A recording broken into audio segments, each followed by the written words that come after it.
Hi, everyone. It is a delight to be with you again. It's been a while since I have done one of these online studies. I am so very grateful to Gwen Craddock, who's been arranging and coordinating these studies and offering many of them herself, and really being a fantastic recruiter for helping us have lots of different teachers to learn with and learn from. So we're getting to see those gifts come out of all sorts of different people who might not have taught in a different circumstance or had the chance to. And so that has just been a delight to see how God has been unfolding that. So thanks to all of our teachers who volunteered, and thanks to Gwen for her leadership on this. I am so happy with how this is unfolding. Well, it's my privilege to share with you in this session called Face to Face with Jesus, a scene from the Gospel of John with the woman caught in adultery is what we're commonly used to hearing this passage called. And it starts in John 7:53, just the last little snippet of a verse there. And then we go into chapter 8 through verse 11. But it's really important for us to note as we go into our exploration of this passage that we tend to call it the story of the woman caught in adultery, or I think the title of our lesson from the publishers is called The Adultress, which is, of course, how we're used to thinking about this passage. But really, she's not the main character in this, and she doesn't even speak until the last couple of verses. The main character in this is Jesus, and I love to frame it that way because he is the center of everything that's happening in this passage, and it is him. It is he who changes everything. So I invite us to think about that as we go into this passage together. Let's pause just a minute for a word of prayer, just to center our hearts. Oh God, beyond our imagination and our wonderings and our ponderings, we thank you for the richness of your word, and we ask that you would open us now, settle our hearts, still our spirits. Help us to hear what you would have to say to us today, so that more and more we can be the disciples you need us to be for the living of these days. In Christ's name, amen. Well, first, let's center ourselves in the Gospel of John again. It is so different from Matthew, Mark, and Luke, and I have really grown to love the Gospel of John the older I get because of its differences. I think it's such a beautiful thing that we have this interplay between four different Gospels that give us a fuller view of who Jesus is, and I just really appreciate that more the older I get. From the very beginning of the words of John, he lets us know that this is going to be a different perspective. He begins not with a historical framework or a chronological telling of Jesus's life. He doesn't start with a list of begats, giving us a history back into the Old Testament for Jesus. He starts with this cosmic view. In the beginning was the Word. And he starts there, and from then on, that is the perspective of John. It's a much wider lens than the other Gospels have, and just a whole different theological framework. That's really what centers the Gospel of John, is who Jesus is and why he has come. In this gospel, Jesus doesn't speak in very many parables. He's not doing as much storytelling. There's a lot more overt teaching, where he'll take an encounter with somebody or a situation and turn that into a teachable moment, and usually has some pretty long monologues as he does that. He also makes these very bold statements. I am the way, the truth, and the life. I am the light of the world. You must be born again. He's very, very clear and definitive about these things. Also in John's Gospel, and this is important for us as we hear this, he's always speaking on two different levels. There's the level of what's actually happening in the scene on the surface, and then there's also a deeper level of meaning in what he says. Last week we looked at I am the bread of life, and there was a conversation going on with the crowd where they're talking about physical bread, and he's talking about this whole different level, not just bread in its physical form and how we need it to assuage our human hunger, but all of our human needs and hungers are fed by Christ. And that's a really big picture, and the kind of thing that's always happening in John. This bigger picture, this deeper level is always going on. So we'll be looking for that in today's passage. All right, so let's set the scene for when the adulteress meets Jesus. The previous chapter, chapter 7, ends with the temple authorities angry that the temple police didn't arrest Jesus as they were tasked to do. You can go back and read about that in verses 45 through 52. They had asked the police to go and arrest him because people are starting to believe he's the Messiah. It's stirring things up. They're very uncomfortable with this, and they want to arrest him. But when the police go to do it, they are so moved by the authority and power of Jesus's teaching that they couldn't follow their orders. They don't arrest him, and they come back, and the Pharisees are like, well, where's Jesus? What's going on? And they tell them that he speaks with such authority. We've never heard anything like this. And so the Pharisees, of course, don't like this. And so they accuse the police of being deceived too, like many in the crowds who don't know the law. So basically they're criticizing not just the police but the crowds of being taken in by Jesus, that if they really knew the law, that they would not be swayed by him, that they would not be believing in him and beginning to wonder, is he really the Messiah? Because they've never met anybody like him who speaks with the authority and power and groundedness and vision that he does. Well, the Pharisees then ridicule Nicodemus, who is the only Pharisee to speak up when they're having this issue around Jesus. And he says, the law requires a hearing before judgment, right? And they do not like it. They accuse him of being one of the crowd, Nicodemus. And of course, we studied Nicodemus the first week of this session in March, and we saw how God opened up his heart to Jesus as well, and how that continues through John's gospel. He'll show up one more time later at Jesus's death when he helps bury Jesus. It's a beautiful scene if you want to look that up towards the end of John. So, because the temple police failed in their assignment, it sets the religious authorities on a quest to catch Jesus breaking Mosaic law. They want to catch him doing it, which they've not been able to do because he's not breaking the law. But also, they need something really definitive so that they can lawfully arrest him. So it won't rile up the crowds, and it'll make them look like they're abiding and Jesus is not. All right, so here's the passage. We'll read through the whole thing, and then we'll splice it up a little bit. Then each of them, meaning the Pharisees, went home, while Jesus went to the Mount of Olives. Early in the morning, he came again to the temple. All the people came to him, and he sat down and began to teach them. The scribes and the Pharisees brought a woman who had been caught in adultery, and making her stand before all of them, they said to him, "Teacher, this woman was caught in the very act of committing adultery. Now in the law, Moses commanded us to stone such women. Now what do you say?" They said this to test him, so that they might have some charge to bring against him. Jesus bent down and wrote with his finger on the ground. When they kept on questioning him, he straightened up and said to them, "Let any one among you who's without sin be the first to throw a stone at her." And once again he bent down and wrote on the ground. When they heard it, they went away, one by one, beginning with the elders, and Jesus was left alone with the woman standing before him. Jesus straightened up and said to her, "Woman, where are they? Has no one condemned you?" She said, "No one, sir." And Jesus said, "Neither do I condemn you. Go your way, and from now on, do not sin again." Amen.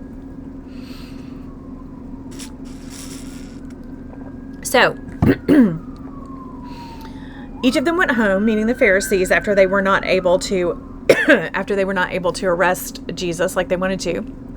And Jesus withdrew to the Mount of Olives, and then he comes back to teach at the temple the next day, early in the morning. And again, the crowds want to hear what he has to say, so they surround him, and he sits down and he starts to teach them. Well, he has been so authoritative in his preaching and teaching and in the signs or miracles. In John, they're called signs because they point to who Jesus really is. And so many people are beginning to wonder, again, is he the Messiah? And many of them are believing that. So the very thought of this, that Jesus could be the Messiah, or that people will think he is, excuse me, threatens the power of the existing religious leadership, and they're not having it. So the more Jesus's influence increases and his followers increase, so does the urgency of those in power to stop him before he disrupts everything. So he gets more attention. People begin to recognize glimpses of who he truly is, and that just elevates the anxiety of those who are already in power, because he's going to turn everything upside down, and they can't have that. All right, so here come the accusers. The scribes and the Pharisees brought a woman who'd been caught in adultery, and making her stand before all of them, they said, "Teacher, this woman was caught in the very act of committing adultery. Now in the law, Moses commanded us to stone such women. Now, what do you say?" Katie, I'm going to pause here because I'm about to cough to death.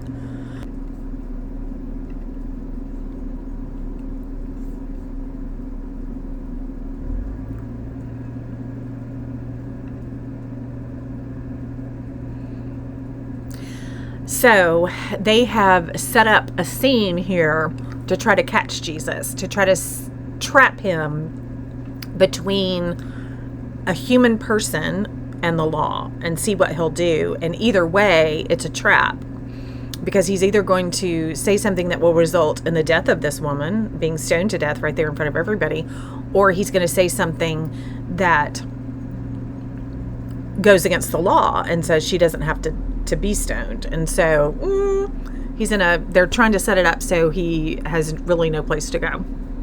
Now, interestingly, John tells us nothing about the particulars of this woman's situation. It'd be really interesting if we knew more. I mean, first of all, how did they find her? You know, how did this situation did she get caught in this situation? How did all this happen? All of it. I mean, there's so many questions. We don't have the answers to that.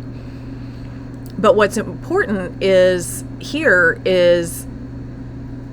the scribes and the Pharisees aren't really interested in her as a person, or the faithfulness to the law in this situation, as we know this is a setup.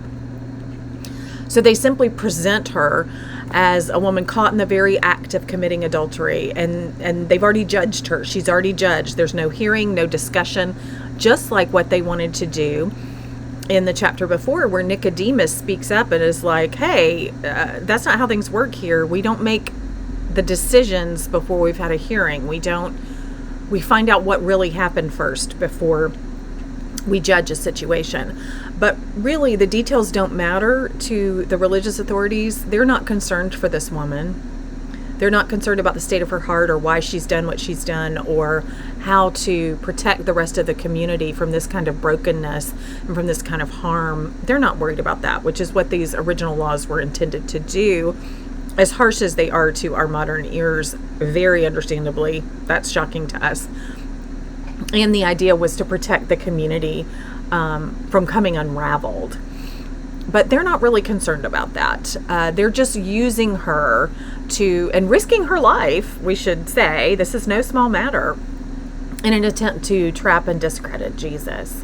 So she's really sort of a victim in this situation. Yes, she's done something wrong, but she is being used here. She is a pawn in the power games that the religious authorities are playing. So this makes it really even more ironic that as the authorities come to Jesus, they call him rabbi or teacher. That's a sign of respect. It's the same thing Nicodemus says back in chapter 3 when he addresses Jesus, but he really means it.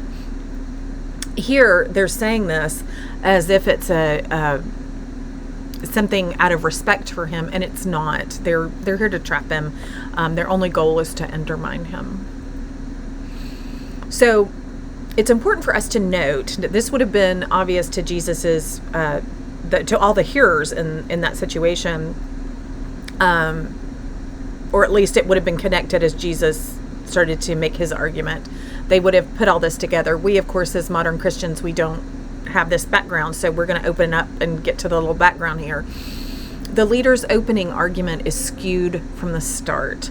First mistake that they've made here is they offer no witnesses, much less more than one witness, which is what's required in Deuteronomy, in the Mosaic Law, and especially in cases of the death penalty. There's 2 places in Deuteronomy specifically that that demand witnesses. Like, you cannot make these kinds of decisions and judgments without witnesses. The first involves if there's a death penalty associated with it, which there was with adultery. Deuteronomy 17:6. On the evidence of 2 or 3 witnesses, the death sentence shall be executed. A person must not be put to death on the evidence of only one witness. So they take it very seriously, that when something has been done wrong like this, one person cannot be the accuser. There has to be more people to back up the situation so that there's less likelihood of it being a grudge against somebody that's being played out or something like that. The idea would be that there would have to be a lot of evidence in the case, a lot of eyewitnesses, a lot of people who had seen this wrong done. And then Deuteronomy 19:15 is talking about other crimes and offenses, not just death penalty ones. And in this case, same thing though. A single witness shall not suffice to convict a person of any crime or wrongdoing in connection with any offense that may be committed. Only on the evidence of 2 or 3 witnesses shall a charge be sustained. So again, it's really important for there to be more than one witness to something, to a crime. And not only do the Pharisees, they don't bring any witnesses, so they don't even have one, much less 2 or 3. And in a death penalty, according to Deuteronomy 17:6, you got to have that. Now, their second issue is that they speak as if Mosaic law is only interested in the woman's role in adultery, which is not true. This woman was caught in the very act of adultery. Well, most of us know that that would require 2 people to be caught in adultery. There's 2 people involved. And we have no idea where the man is in this situation. And of course, it's not unusual that the women would take it harder on the chin in this culture. But still, even Deuteronomy is really clear that both people are to be held accountable in this situation, not just the woman. Scholar Gail O'Day notes Deuteronomy 22:22 contradicts their approach, meaning the Pharisees' approach.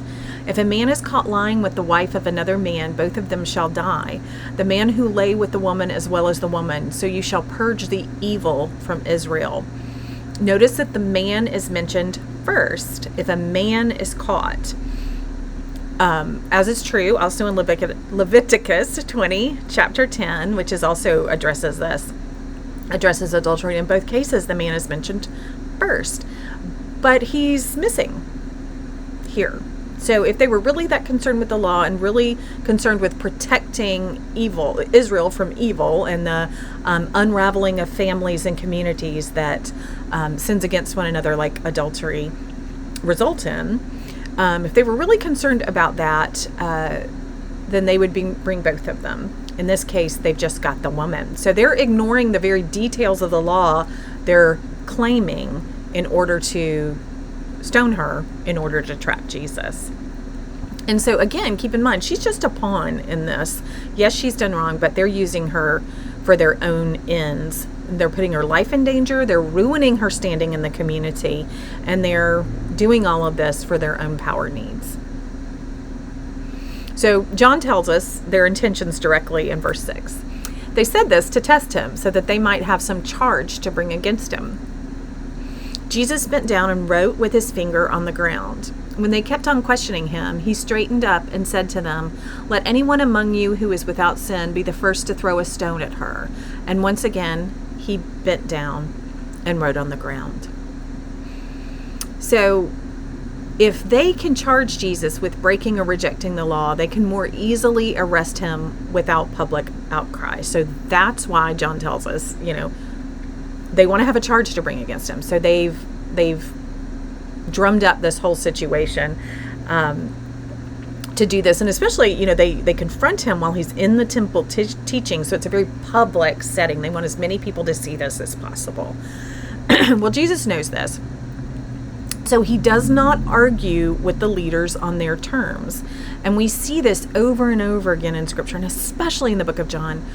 People come to Jesus with their own terms and understandings. Very human. I mean, that's how we are as humans. We have our own perspective and our own understandings, and often our own agendas.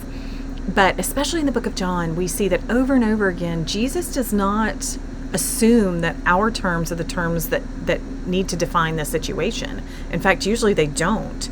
Usually he is offering a whole new way for us to look at each other, look at ourselves, and look at God within the situation.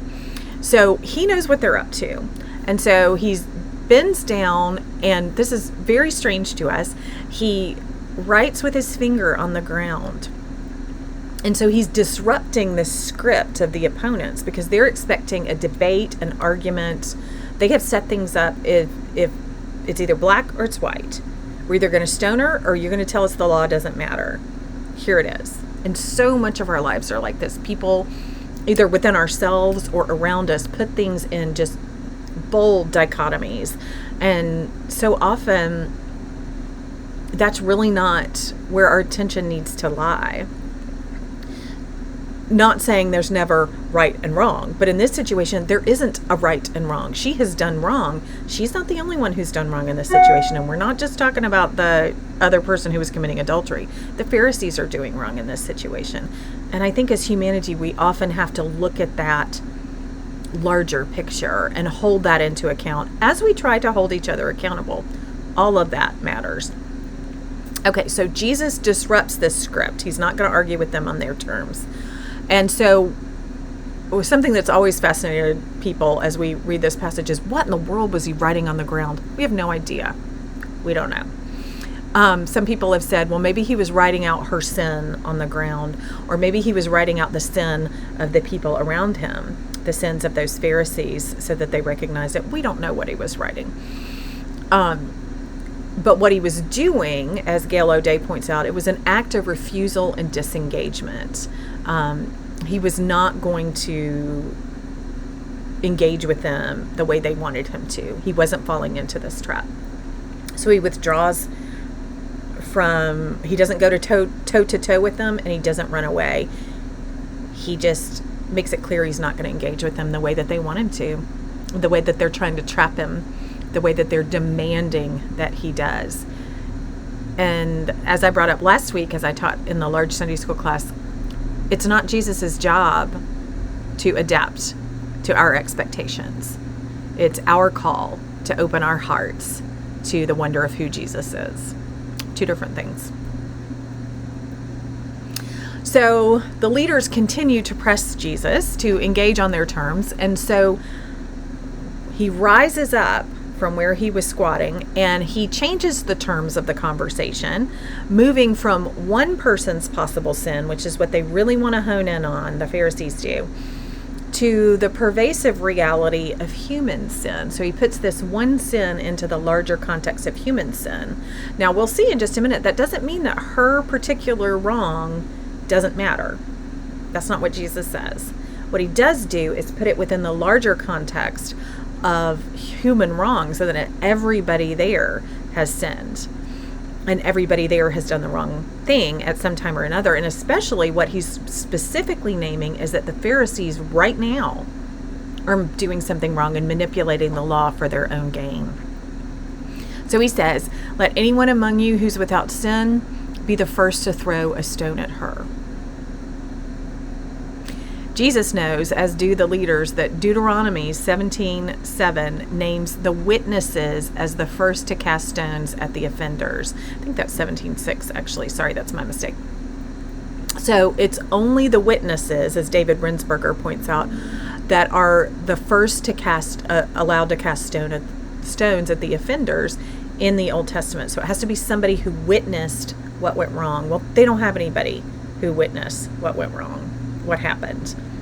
They didn't bring anybody. They didn't bother with that part of the law. And so not only can none of them throw stones because they're all sinful, but they can't throw stones, and he's pointing out by his language, let the first of you who without sin throw the first stone, he's pointing out that he knows what they've done. He's revealing their sin to those who have ears to hear, who can recognize the sin in it, who can say, oh, that's right. The only people that are allowed to cast stones, to stone somebody, are those who are the witnesses. Those are the first to cast stones.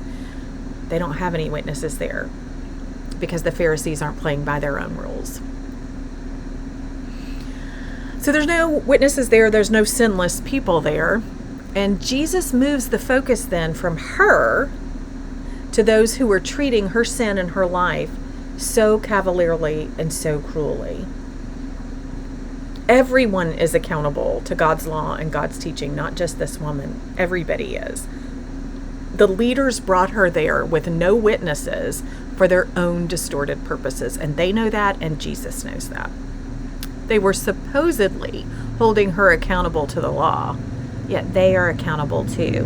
And that's what Jesus just very cleverly and gently reveals without this big confrontation when he says that one line, let anyone among you who's without sin be the first to throw a stone at her.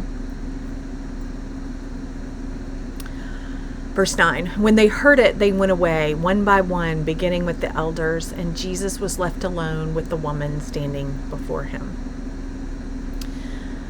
Done with engaging them, Jesus bends down again after he says that to resume writing on the ground. And he doesn't look at anyone. He's not looking them in the eye. He's not watching them. But they know, and he knows, that all of them have sinned, and they cannot answer his challenge. Let any of you throw the first stone. They can't respond to that. Under Jesus's framing of the issue, no one has the right to stone her. The religious authorities, it's really important to remember in this scene, hold enormous cultural and religious power in this situation. People look up to them. They form the Sanhedrin, which is the high court, the religious high court. They are the authorities that everybody looks up to. They're the leaders. They're experts on and arbiters of the religious law.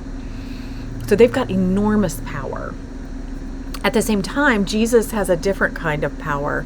He knows who he is, and he knows why he has been sent here by the Father, that the world through him might be saved. It's from John 3:17, which we talked about the first week. His authority manifests in his preaching and his teaching and his signs. It just comes out of him. His very presence has an authority like no one has ever seen, an authority to bless and to love and to change people. The religious authorities are both threatened by Jesus's authority, and they are also willing to misuse their earthly authority in order to undo him and undermine him. And that is a dangerous combination, because they will contort themselves and distort themselves, going far beyond what they know ethically to be right and wrong. They will delve right in. And in fact, they're doing it right now in this scene. They know the law and what it requires. But they were so desperate to catch him that they engineered this whole situation. Then Jesus straightens up and he says to her, "Woman, where are they? Has no one condemned you?" And she said, "No one, sir." And Jesus said, "Neither do I condemn you. Go your way, and from now on do not sin again." Isn't it interesting that until this moment, no one has spoken to the woman directly in this scene, and nor has she spoken. The first person to speak to her is Jesus. And he actually puts her in a position of power. He asks her, "Well, where are they? Has no one condemned you?" And she gets to answer, "No, no one has condemned me." So she is naming her own humanity in this situation, that she is more than just an adulteress. And Jesus says, "Neither do I condemn you. Go your way, and from now on do not sin again." Jesus sees her not just as an object or a pawn like the religious authorities do. He sees her as someone with a past and a future. And not even her recent past is going to define her. He is the key to both how her past and her present will shape her future. He will give her a future. Whereas the sins of the leaders and the crowd remain unrevealed. You'll notice none of them volunteered what their sins were when they dropped their stones. But everyone now knows at least one of this woman's major sins, not just a sin against God, but a sin against her family, her sin against the man's family with whom she committed adultery, her sin against herself and her own integrity and personhood. So there's this whole web and series of broken relationships around her because of what she has done and all that led up to that. And again, I would also say her relationship to herself. Obviously, something's really broken in here for her to be looking for comfort and love and passion and intimacy in such a dangerous and wrong way. And in this moment, Jesus is giving her an opportunity to change. Is this truly who she is and who she wants to be? So in this moment that should have been condemnation of not just what she's done, but who she is, an erasure of her existence, Jesus turns that around into a moment of grace. Jesus offers her a way forward that doesn't center on her past. Neither do I condemn you. Go on your way, and from now do not sin again. Neither this sin nor the judgment scene set up by the leaders need define her. Jesus offers grace, opening the possibility of a different kind of life where this kind of sin doesn't define her. This no strings attached acquittal forms the beginning point for a new life, scholar Gail O'Day said. A life redefined by Jesus' forgiveness and grace. She has tasted forgiveness from Jesus. So this wrong that she's done and everything that led up to that, they can be repented of. And repent simply means to turn. The root of that is to turn around, go the other way. She has a choice now. This doesn't have to define her because Jesus' love and forgiveness has defined her. Now, I included this screen grab from a movie, even though there's nothing in the passage that says that she and Jesus touch each other. But I included this because just whether we don't have evidence that he physically touched her, and I'm fine with that, but just the image of Jesus' grace reaching out to her and her reaching back to be able to accept that grace. Now, it's important to know that Jesus has also offered grace to the leaders, the religious authorities who've set up this whole scene. By revealing their wrong-headed abuse of the law, their sin is revealed, albeit in a much gentler way than they've revealed this woman's sin. When they turn away and leave, recognizing their own sin, they do not take it to the one person who can help them with it. Notice, they could have stayed. They could have dropped their stones and stayed in the moment and recognized their own moment of wrong and asked for forgiveness and accepted the same grace that's offered to that woman. But they don't. They don't. They walk away. It seems to me that anytime our sin is revealed, we have the opportunity to look it in the eye, to own it. And that can be incredibly painful and embarrassing and awful. Any of us, which should be most of us, who've ever had that moment where we realize how wrong we've been about something, how we come face to face with the harm that we have done to ourselves, to others, and ultimately the hurt in our relationship with God. And it's awful. It's also a moment of grace, because when we own it, when we own what we've done, confession takes shape. We're able then to confess it, and then that leads to forgiveness through the grace of Jesus Christ. And forgiveness always leads to the chance to live differently moving forward. And in fact, I would even say that because we know we're forgiven, that we will be forgiven, that grace is always available to us, it is that moment when we realize our wrong when we realize how we failed someone, when we realize how we've hurt someone or a situation that we've really mishandled, even in that first awful moment of, oh, is a moment of grace. Because it's when we know we've done wrong that we also know at the same time that we want to do it differently. We don't want to have that feeling again. We want to be forgiven and learn how to do it differently. So, I want us to think about something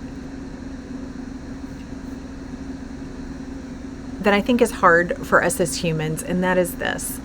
We are always, I think, again, putting things in this dichotomy that we either hold people accountable and throw the book at them, or we say everything's okay. And there's like no in between. That often feels like in life that I hear myself and others just ping-ponging back and forth between these two things. And that is not scriptural, and that is not how we see Jesus interacting with people. The beauty of grace is, well, there's many beauties of grace, but one of them to me is that it is when we know we can be forgiven that we are able to have the courage to face our sin.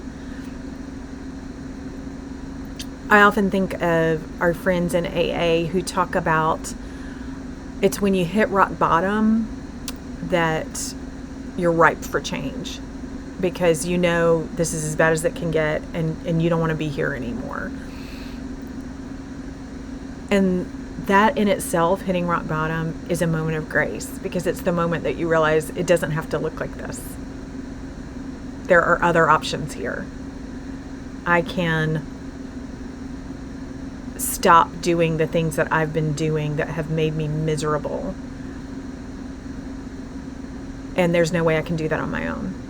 And I think that same thing is true in all aspects of our life, where we are caught in patterns that don't bless us and don't bless others and get in our way, and that we trip over. And we've all got them. We've all got them. So I find such hope in this passage, both for the woman caught in adultery, but also for those religious leaders. Remember Nicodemus, Jesus gets under his skin. Nicodemus is changing. And wouldn't it be amazing to think that there were Pharisees who left this scene who were actually truly convicted, that they weren't just focusing on, wow, Jesus won that round, but focused on the sense of conviction for all that they had done to harm this woman and to not uphold the law that they were called and had devoted their lives to uphold, that they had abused that law and harmed this woman in their quest for power. And what a beautiful thing it would be to consider letting that conviction, what if they had let that conviction, and maybe some of them did, soak in, and to be appreciative of the gentle way that Jesus exposed that, and having that exposed to themselves and being able to own it. Again, that's that rock bottom. That's that chance to go, oh, I need help. I can't do this. I'm in a mess. And that is grace. That is grace. Because Jesus does not want us to stay trapped in patterns and habits that harm us and harm others. He wants us to flourish. And this woman has that opportunity. And that's why Jesus tells her, go and sin no more. Now, of course, she's going to sin. She's human. But go and do it differently. Go fresh into this life and know that there's more to you than this thing, than this sin.